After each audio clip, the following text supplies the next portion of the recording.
Залуучуудад зориулаад ер нь хүмүүс залуучууд сая нэг сэдвийг ярьж байна. Манай залуучууд яаж мөнгө олох вэ гэж их боддог гэж. Мөнгө олох ажил хаана байна? Мөнгө олох газар хаана байна? Гэж яваад байдаг. Тэгээ нэг харсан чинь 40 жил өнгөрцөн байдаг. Мөнгөч олоогүй, амьдрал нь ч дууссан. За би яагаад энийг ярьж байгааг бол миний үеийнхний дотор маш их тийм хүмүүс.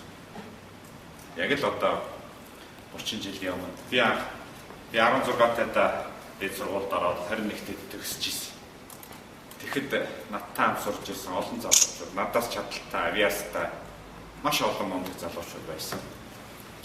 Тэр залуучууд бол олонх нь бол яг л юу ивэл мөнгө олох уу гэж яваад ирсэн. Тэгээ өнөөдөр эгээ харсан чинь ихэнх нь байхгүй болсон. Төвөнийхөө брендийнхаа байхгүй болсон. Яагаад тэгсэн гэж асууж болно шүү дээ. Тэгээ би энэс энийг үргэлжлүүлээ хэлэх гэсэн. Би дараа нь дэс сургуулиуд өгсөн 2-3 жил ажиллачаад Москвад аспирантурт сурсан.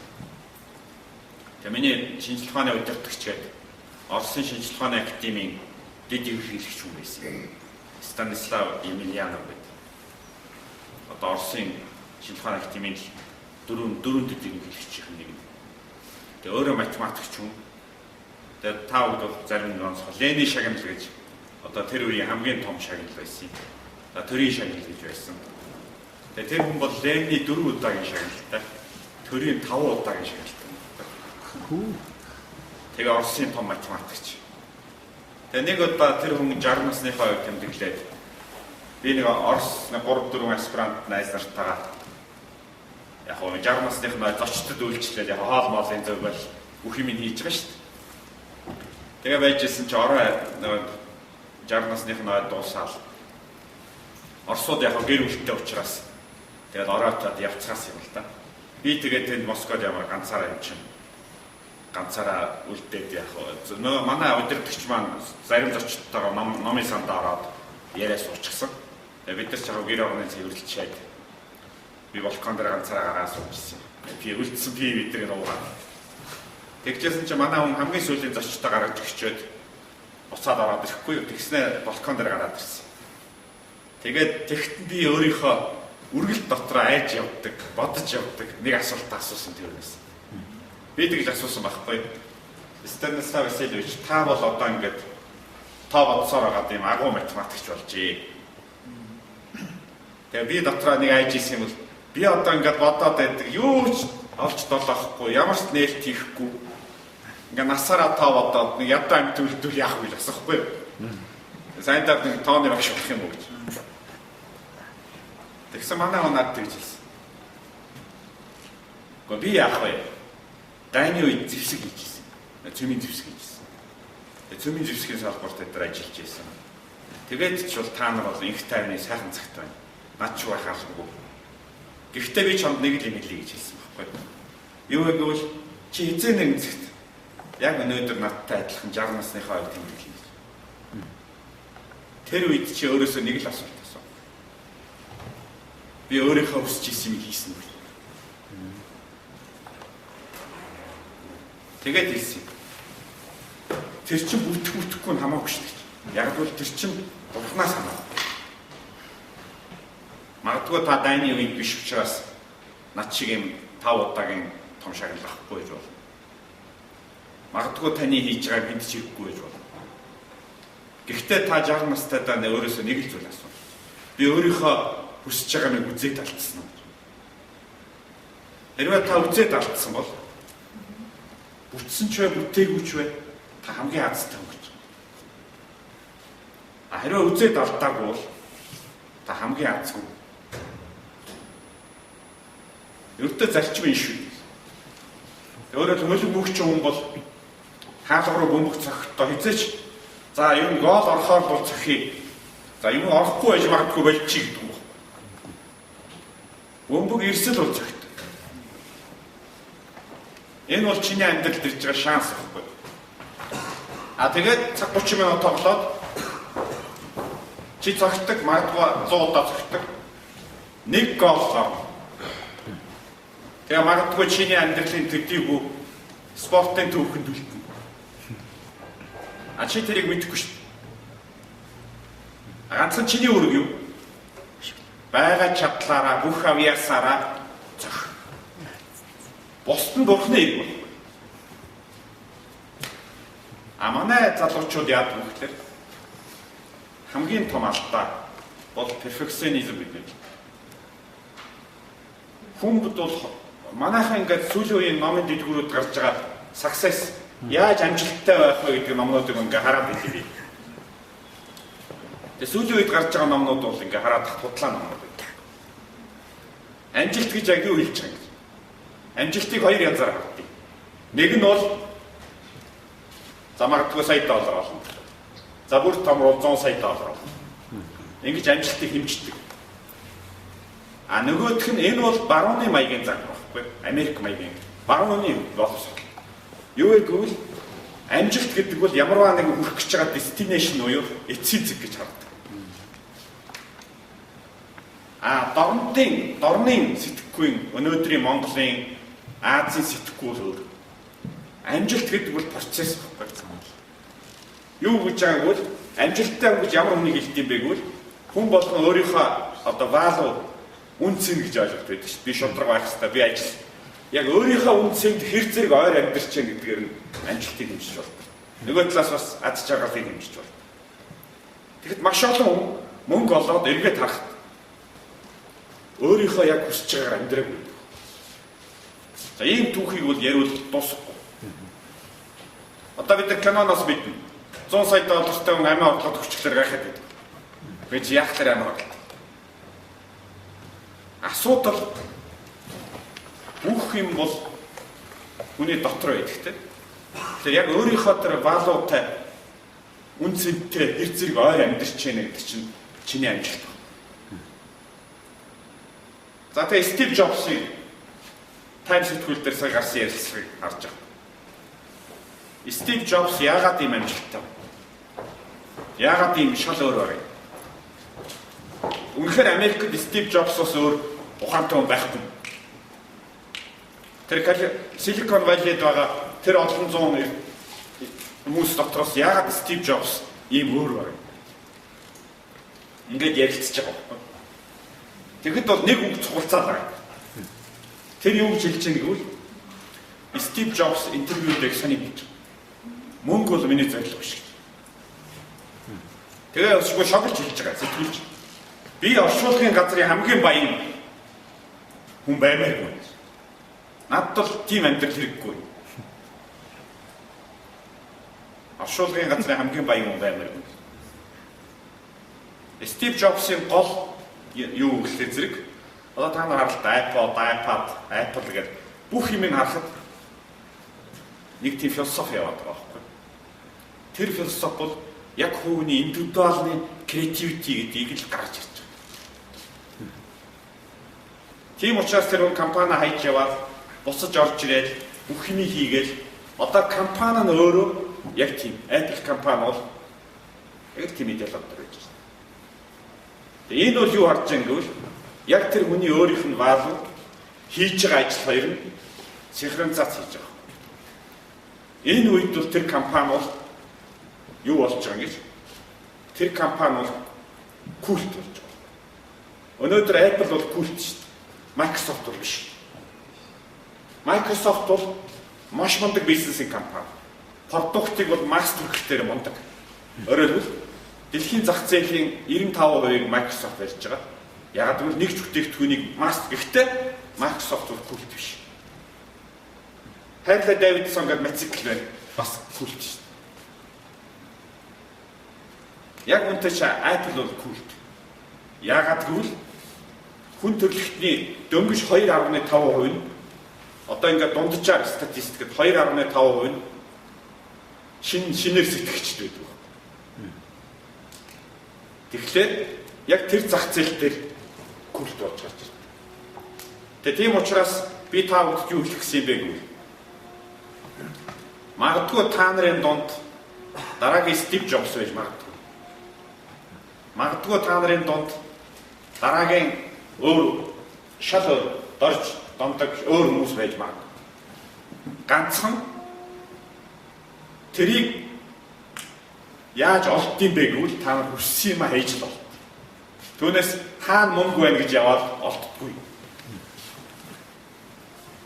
Эрдэнэ нууцны энэ баггүй. Тийм учраас одоо бол би юу хэлэх гэвэл яг улс төрчид энэ үг таалагддаггүй. Би Twitter дээр ингэ өчсөн чинь та улс төрч байж гэж гээд ignore everybody гэж үг байдаг тийм. Хүсэж байгаа юм аа хий. Бусдад таалагдах гэж битээ орё. Хэрвээ та олон хүнд таалагдаад эхлвэл хамгийн сүүлд нь өөртөө таалагдах байх. Олон хүнд таалагдах гэж оролдох тусам өөртөө таалагдах байх. Тэгэхээр эндээс ямар дүгнэлт хийх юм гэхлээр би тэр саяны хэний ярьж байгааг үргэлжлүүлээ. Хүн хамгийн чухал нь брендинг хийхээс хамгийн чухал нь чи өөрөө байх хэрэгтэй. Түүнээс би одоо Стив Джобсын костюмыг өмсөөд юм адилхан хар цамцаг. Энэ бол нийтэд. Тэр бат хүнийг доорээд дуулаад энэ нийтэд. Хүн бол хамгийн их автентик байх хэрэгтэй. Тэхийн тулд эхлээд өөрийгөө таних хэрэгтэй. Яг би юу хүсэж байгаа. Яг би юу хийх гэдэг. Хэрвээ тэрийг л олохгүй бол нэг нууцсан хизээч та мөнгөтэй бол. Яг л мөнгө бол үргэлж дагдаг. Магадгүй зүгээр санаандгүй годомжинд явж байгаа бодолтой мөнгө олж магадгүй. Эсрэг тохиолдолд амьдрал бол процесс. Маш хэцүү процесс. Хэрвээ буруу явбал зөв явбал яг тусалсан машин шиг болтон тавих шүү дээ. Тэрний зөв яагаад явдгийг гэвэл таны өөрийн мэдрэмж, таны хийж байгаа зүйл байж танд бол аз жаргал авчирч ивэл хүн зөв явдаг. Айгу хурд явдаг. Та нар хараарай. Бүх амжилт гаргаж байгаа хүмүүс ядардгүй байна. Стив Джобс бол сая хавдар тусаад өгсөн. Найрчлаа. Эцсийн өдрөө хүртэл ажиллая гэж яваад. Хэрвээ дургүй ажиллаа хийжсэн хүн бол 5 жилийн өмнө эмгэгт хэвчээ. Тэгэхээр эндээс үндэслээд юу хэлэх гэсэн гэвэл үнэхээр та бүгд амжилт гаргая гэвэл хамгийн эхлээд амжилт чинь дотор чинь байдгийг. Бид яг ингээд Facebook, Twitter, social media гэдээ яриад байна. Энэ яагаад social болцсон юм? Энэ бол зүгээр хүмүүсийн хоорондын харилцаа учраас social болцсон юм уу? Энийг ингээд эргээд харахад маш өвөрмөц нийгмийн хувьсгал яваад байгаа. За Арабын орнууд тус хувьсгалыг бол хэлээгүй. Улс төрийн хувьсгалыг би яриаггүй. За би зүгээр товчхон түүх ярив. Хүн төрөлхтний түүхийг зүгээр эргээд харчих. Манай эртний 3 дугаар зууны үед Римийн одоо эртний Ромын эзэнт гүрэн нурж унсан. Тэгээ эртний Грек байсан, эртний Ром байсан. Европын соёл иргэншил, өнөөдрийн бүх соёл иргэншлийн одоо Европын эртний Ром, Грек дүүс. Манай эртний 3 дугаар зуунд Ромын эзэнт гүрэн задарч унсан. Тэрнээс хойш 1000 жилийн турш Европод харанхуй зундад зун гэж байсан. Хамгийн сонирхолтой нь энэ 1000 жилд Европчууд эртний Грек, Ромоос доор орсон. Соёл, мэдлэг, боловсрол бүх юм унсан. 1000 жилийн дотор хамгийн бүдүүлэг улс байсан. Тэр үед Азад бол Хятад бол дэлхийн төв байсан. Дундад улс гэдэг бол үнэхээр дэлхийн дундлын төв улс байхгүй. Дундад гэж манайх хэлээд байгаа. Үүндээ Хятад хэлээрээ бол төвийн улс гэсэн үг гэсэн. Яг дэлхийн төв гэсэн үг гэсэн. За энэ үед яасан гэхлээр та бүгд өдөр юм. Дэлхийн Европын хаадуудыг бол жишээл хоорондоо суух, гэрлэх, улсаа байгуулахын Ромын пап зөвшөөрдөг байсан. Тэр үед бол ном уншихыг бол энгийн тариачид хүмүүс хордог байсан. Зөвхөн латин хэлээр Библийг хуург хүмүүс уншдаг байсан.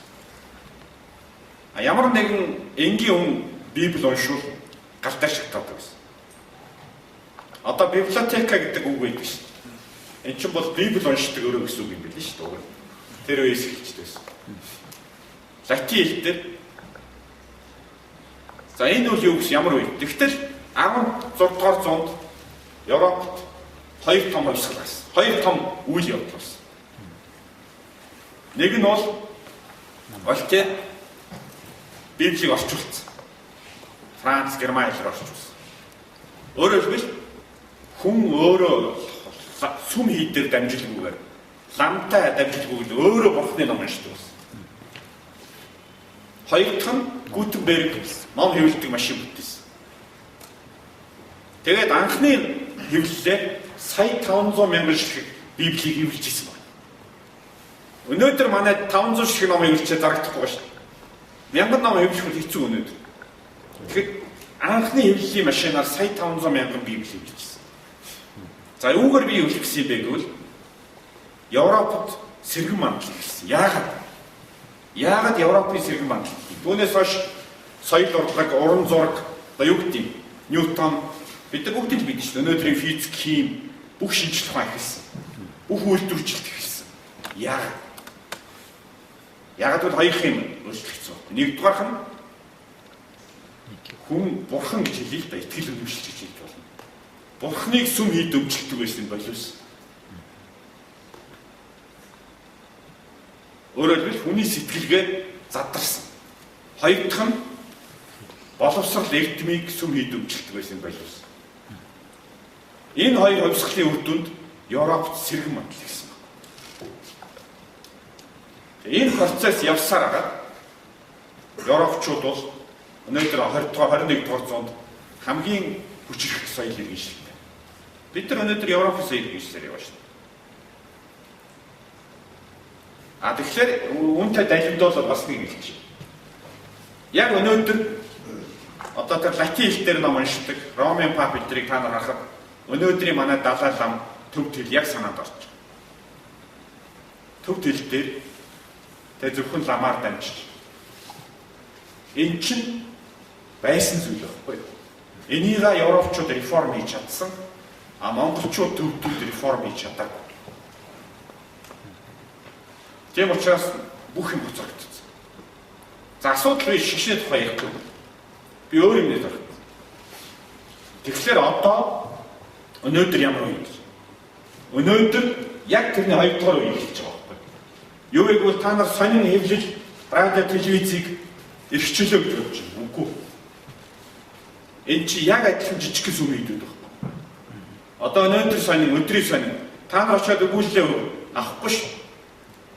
Таалагдвал хэвлэл, таалагдахгүй хэвлэл. Энийг gatekeeper гэдэг шүү англиар.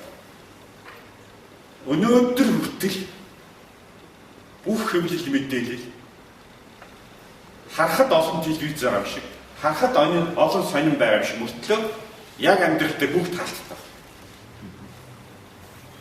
Бүх хүнийг зөвхөн та нарыг бичүүлэхгүй төдийгүй дандаа хотлоо мэдээлэл өгнө. Дандаа хотлоо юм. Өнөөдөр яг дундад зуун шиг харанхуй байхгүй Монгол. Хүмүүсээс гараад асуу. За яг яатсан. За жишээд улс төр ярив. Энэ хоёр юмдаа хоёр яатсан. Бүү мэдс та нар сонины хэлснээр л.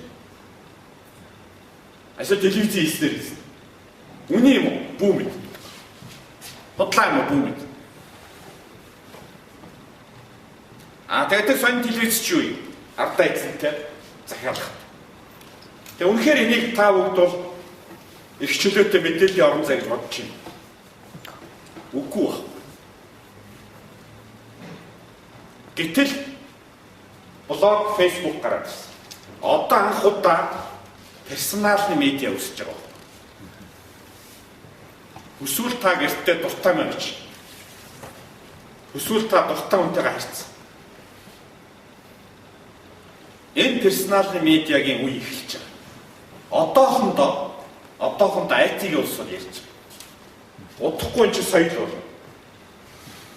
Тэгэхээр энэ радио телевизүүд яах вэ гэдэг том асуулт гарч байна. Би 2 жилийн өмнө Малайзад улс төр ба интернет гэдэг нэг уралд сууж ирсэн. Тэгэхээр Facebook-ын тухайд тэгэхэд маш сайн. Би тэгэхэд анзаараагүй. Facebook-ыг дагаад хувьсгал гарна гэж яриад байсан байхгүй юу? Би хаана гарах юм бол даа гэж бодож ирсэн. Хятад юм уу, Орос юм уу гэж бодож ирсэн. Арга байсан байл. Тэгэхэд Хятадын нэг яамны нэг том мэрэгчлэн эрдэмтэн төрийн босчод асууж ирсэн. Ингэж хэлсэн. За одоо ингээд аавшаа тэр нь Хонконгийн юм байсан. Залуучууд ингээд харахад найз нөхдөдийн тэм харсан Facebook тагсаас нь илүү Facebook дээр байна. Уншдаг юм нь интернет дээр байна. Хийдэг бизнес нь интернет дээр байна. Тэгж асууж байгаа. Хятадын цагдаагийн газар одоо нэг зүйл асууж байна. Энэ улсууд чи хятад улсын юм уу биш үү? Яг л бүх амьдрал нь хятад биш үү? Найз нөхд нь өөр газар. Ярьдаг уншдаг юм өөр газар. Бизнес нь өөр газар. Тэгэхээр энэ улсууд ч одоо ямар хууль дагах юм бэ гэж. Facebook-ийн хуулийг дагах юм уу? Хятадын хуулийг дагах юм. Хятадын засгийн газар Facebook дотор яаж хууль хэрэгжүүл? Энд чинь ингээд явандаа виртуал улсууд үүсэж эхлүүл яах гэж. Одоо ингээд өнөөдөр бол газрын зураг дээр хэлттэй байсан бол одоо Facebook дээр улс үүсэх юм шүү дээ. Өөрийн үндсэн үйлдэл. Яг л болно шүү дээ. Энэ шинэ маягийн улсуудтай ч одоо яаж харьцах юм? Наацхан цагдаагийн газар яаж харьцах? Шүүхийнхэн яаж харьцах юм? Ер нь засгийн газрууд яаж харьцах юм? Мэддэхгүй. Одоо бол мэддэг. Тэгэхээр одоо бол өнөөдөр яг ийм зүйлийн юмтэй мэдэрч байна. Тэгэхээр одоо ганцхан асуулт байна. За энэ сайн уу муу юу гэж би ярмаар байна. Яг гэвэл энэ бол сайн ч байсан явна, муу ч байсан явна. Биднээс асуулт. Асуулт бид тэгээ энийг сайн болгох юм уу, муу болгох юм уу гэж байна.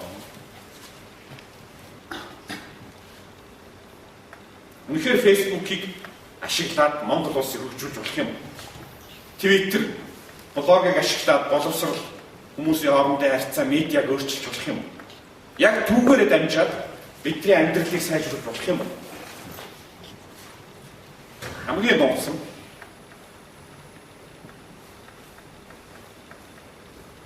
хүн төрөлхтөн нэг улс нөгөө улсаараа юугаар ялгдаг. Үйлчлэл Англи, Япон, Монгол гоор юугаар ялгдаг гэж.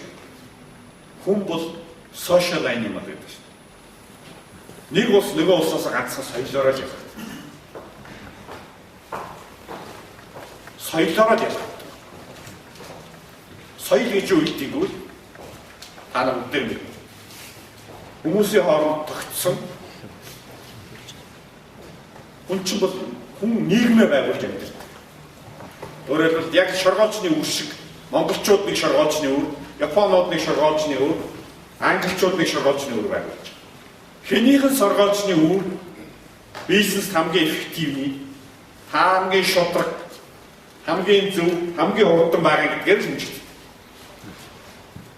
Монголчууд бид дандаа худлаа ярьдаг хоорондоо. Бараг л хүн төрөлхтөн Монголоос үүссэн юм шиг, Чингис хаанаас л үүссэн юм шиг ярьдаг. Тэгээд Кембрижд очиод ингээд сургууль дээр очихсан юм самбар байгаа. 1206 онд бид нар их Монгол улсыг байгуулж байгаа чи Кембрижийн сургуулийг байгуулсан. Кембрижийн сургуулийг байгуулж байгаа тэр самбарыг хараа сууж хахад их Монгол гэж ярихдээ эвгүй болж ирж байгаа. Бид нар энэ сэлэм эргүүлээ явж байхдаа их сургууль байгуулсан. Энэгээр би юу хэлэх юм гэвэл одоо асуулт бол энэ Facebook, Twitter, social media яг монголчуудын соёл болж чадахгүй л гэдэг. Чадна юу гэдэг үсвэл. Энд чинь зөв хэрэгсэн шүү. Тэгэхээр одоо гол асуулт гарч ирж байгаа. Би өнгөөр яриагаад дуусгав. Энийг хэн хий? Хэрвээ Японууд Америкууд хийгээд бид нар дагаад явбал consumer society гэдэг нь үүснэ. Шведийн эрдэмтэн уулзаа сууж байгааг хэлж байгаа. Танай залуучуудтай уулзлаа гэж надад ярьсан. Тэгээд танай залуучуудын дунд гэж хэлж байгаа. Яг би шүүмжилж. Value system гэж байхгүй юм байна. Юугаараа ялгагддаг гэвэл Lexus ундаг гэдэг нэг хэсэг байна. Boss-ийн костюмтай гэдэг нэг хэсэг байна. Энэ чинь consumer society-ийн шинж тэмдэг. Яг Монголын соёл аль юм гэж асууж. Монголчууд яг хятадаас юугаар ялгардаг? Японоос юугаар ялгардаг? Яг энэ 3 сая монгол хүн 1 миллиард хятад хүнтэй юугаар өрсөлдөх юм? Та нар яг хийм гэж асууж байгаа. Тэгээ яг энэ бүгдийг ингээд эргцүүлээд үзэхээр одоо асуулт бол яг түрүүний нөгөө би яриагаа хэлсэн шүү дээ. Яг хүсэж байгаа юм аа хийх хэрэгтэй хүн. Яг тэр шиг Монгол улс маань яг хүсэж байгаа бас чаддаг юм аа хийх хэрэгтэй. Тэгэхээр одоо асуулт identity гэж ярьдаг шүү дээ. Тэгэхээр одоо Facebook, Twitter эднийг би ингээ хараад өөрөө интернет юм ажиглаад багт ганцхан би өргөлж боддتي. Одоо Монголын identity гарч ирэхэд одоо дэлхийн 6 миллиард хүний дунд одоо Монголын 3 сая хүн хэнээс дутхгүй амьдрахад хэнээс дутхгүй өсөлтөхөд бид нар яад болох вэ? Биднийг яад нэгтгэх юм? Нэгтгэхгүй юу? Тэгээд хамгийн гол асуулт бол би тэр асуусан. Тэгээ энийг хийн хийх юм. Тийм л юм бэ яа. Хэрвээ энийг хэн ч хийхгүй бол яагаад гэвэл соёл гэдэг бол бидрүүс Азийн бишээ чоргоочны үр шиг. Бид бол зөвхөн соёлоор өрсөлдөх гэдгийг мартаж байна. Эцсийд бол компьютерийг бүгдээр авч чадна. Байшин бүгд барьж чадна. Ганцхан нэг үндэст нөгөө үндэстэнгээсээ хамгийн гол фундаменталны хүн төрөлхтний одоо 4000 жилийн сүүл бичигдсэн түүх за 6000 жил. Дандаа соёлын өсөлт. Тэгэхээр одоо асуулт.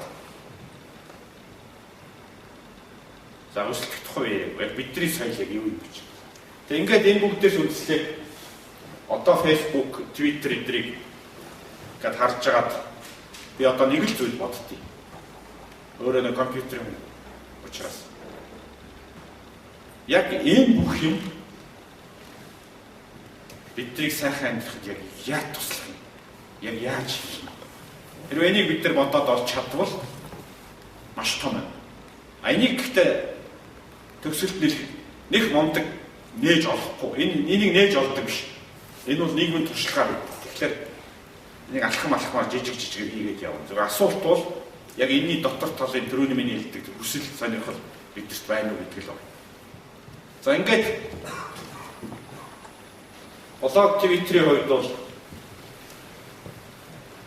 энэ персонал медиа гэдгийг таавд их анхаарай. Би яг энийг хэлж байгаа юм гэвэл улс орон ямар үед хөгждөг бэ гэвэл бүгдээр мэднэ шүү дээ. Хүн болго оролцсон үед хөгждөг. Түүнээс нэг мундаг нам гарч ирэл, нэг мундаг засаг гарч ирэл. Тэрийг та надад хэлүүлдэг. Энэ технологи бол хүн болгоныг оролцох боломжийг л олгож байгаа. Тэгээ одоо төгсгөлд нь хэлэхэд одоо Монголpedia гэдэг нэг проект эхлэх гээд бас би Канадад яриад явж байна. Монголpedia зүгээр хэр зэрэг бүтгэх нь үү? Хоёр проект ярьж байна. Нэг нь Mongopedia гэдэг нь бол одоо Wikipedia-тай төстэй. Яг технологи адилхан. Ганцхан зориулт нь бол Creative Commons licensing дагуу залуучууд зориулсан, ялангуяа боловсролд зориулсан 15-аас 25 насны залуучууд зориулсан ийм маш том боловсролын сайтыг хэрэглэж байна. Магадгүй 10 жилийн бүх сургалтын програмууд орно. Бүх хичээлүүд, бүх даалгаврууд. Яг Канадад юуны British Columbia сургуулийнхантай зарим нэгтэй ярьж байгаа нь бол ер нь бүх сургууч хүртэл орвол яасан гэж. Бүх уран зохиолын номнууд тэгэл тэр байтугай зарим орнууд бол засгийн газар мөнгө гаргаад нөгөө ном бичиж байгаа авторудаас худалдаж аваад текстүүдийг интернет тавьчихсан юм шүү дээ. Тэгээд дуртай нэвэл дуртайгаараа ашиглав. Тийм байдлаар нэг юм асуудал яригдж байгаа. Зүгээр гол асуудал бол Канадын засгийн газрын проектоор тэр British Columbia сургуультай хамтраад хийх тухай ярьж байгаа. Тэр маань ингээд жоох явж байгаа. Тэгээ энэ дээр бол бас сонирхож байгаа залуучууд байвал бас мэдээж их би өөрөө ихгүй шүү дээ. Зөвхөн улс төрийн чууны хувьд одоо Канадтай нэлээд энэ салбарт урд нь интернетээр нэлээд ажиллаж ирсэн юм яаж. За хоёр дахь нь бол Mongolia MN гэдэг домен дээр өнөөдөр нэг форум үүсгэсэн байна.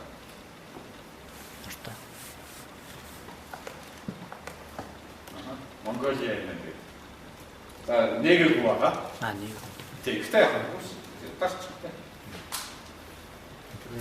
Уртан таг гэдэг. Тамаа. Энэ бол бас зүгээр одоогоор нээлттэй ингээд зүгээр агцсан байна. Энэ бол зүгээр бюллетен борд байгаа. Би бюллетентэй. Тэгээ фэйсбүүктэй холбогдсон. Тэгээ гол санаа нь бол юу юм гэхээр та бүхэн авах юм. Өмгөл тавьсан байна. Бас л яг өнөөдрийн яриаг өөрчлөх гэж байна. Юу вэ гэвэл би залуучуудаас нэг л юм хүсэх гэсэн. Энийг зүгээр хэн ихийг мэдэхгүй. Өнөөдөр Монголын залуучуудын ер нь монголчуудын хамгийн том дутагдал юу гэж? Монголынхаа амьдралыг солонгос кино үзэж байгаа шүү үздэг байна. За ингээ улсын мөнгөийг дээр болгоалчих чинь. За тэнд байгаа сүлтгч чинь. Солонгос кино биш шүү дээ. Тэрээ танай гэрийн мэблийг эрэхт чинь диваны чинь нэг уулгaalцсан байвал уулгаач чинь нэхгүй шүү. Тэгтэл чинь Монгол улсыг одоо улс төр ганцхан секунд хэлчихье. Зогсоо цаг уулгaalж шүү. Зогсоо цагөө шүйтгэж чинь. Харамсалтай бид бүгдээрээ солонгос кино шиг үзэж чинь. За нямдорт тэгж уулгaalж гин энэ хоёр тэгж уулгaalж чинь гээл. Юу бидний уулгаалаад байгаа шүү. За би энэгээр хэлэх гэсэн юм биш. Гол асуулт бол би та бүдээс залуучуудаас юу хэлсэн юм бэ? Тэгээд тэгвэл оронд нь яаж байх юм? Яаж бид нар цөмөөрөө оролцох юм бэ? Зүгээр бодлоороо хэл. Та нарын хүсэж байгаа Монгол улс яг юу юм? За 10 жилийн дараа яг Монгол яах юм? За тийм бай. За тэрнд нь та тэгвэл яах юм? Ингээд ерөнхийдөө энэ форумын санаа бол маш энгийн.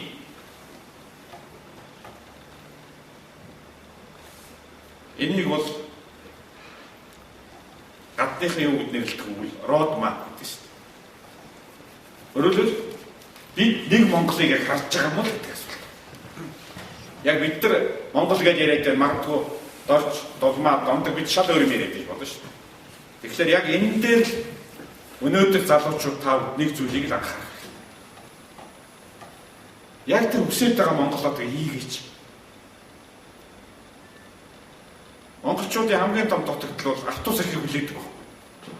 Сайхан амьдралаа авч явах автобус эрхийг хүлээгээд. Автобус эзэж ирэхгүй. Хөлөөрөө яв. Алхаад нэгээ. Сонгуулиас сонгуульд автобус ирэхгүй.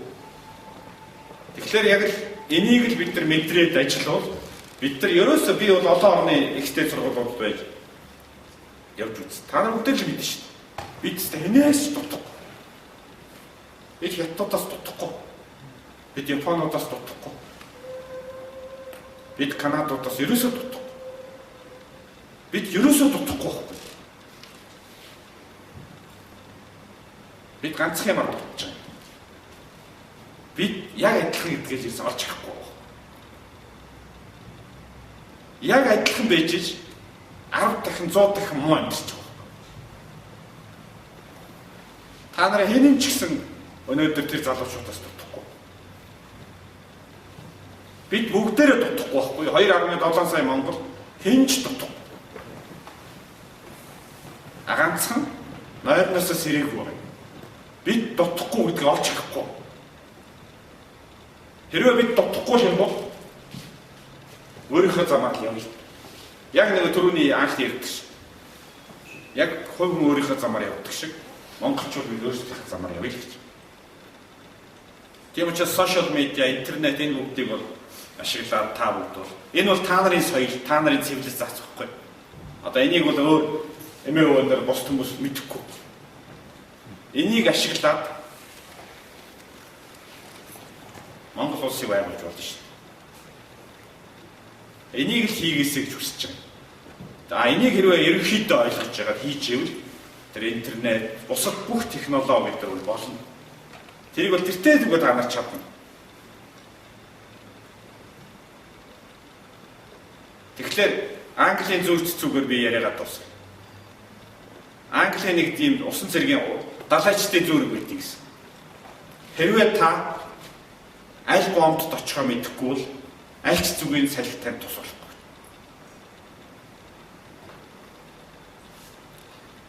Өөрөөр хэлбэл энэ бүх технологи, энэ бүх мөнгө, энэ бүх баялаг хэрвээ бид нар хаана очихоо мэдэхгүй бол энэ чинь Алиса гаймшиг орнд гэдэг үлгэр дээр гардаг шүү дээ. Алиса ингээд явж исэн нэг хүнтэй асууж. Та нар хаашаа явж байгаа гэж. Энэ зам хаашаа явж байгаа гэж асууж. Хоёр зам. Тэгсэн нөгөө хэлж байгаа та нар хаашаа явж байгаа. Гэхдээ бид нар ч хаашаа яваагүй л да. Хаашаа чамаагүй гэж.